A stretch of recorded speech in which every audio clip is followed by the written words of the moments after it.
রুনা খান এই পথ বেছে নিয়েছে মৃতপ্রায় ইন্ডাস্ট্রিতে টিকে থাকতে। কথাটা খারাপ লাগলেও সত্য।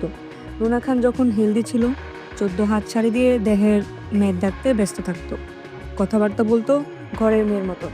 তখন তাকে বিভিন্ন প্রোগ্রামে কয়জন ডাকতো, কয়টা শোতে তাকে গেস্ট হিসেবে চাইতো। কেউ তাকে র্যামশোতে হাঁটতে ডাকা তো দূর, বিজ্ঞাপনে পর্যন্ত নিত কিনা সন্দেহ।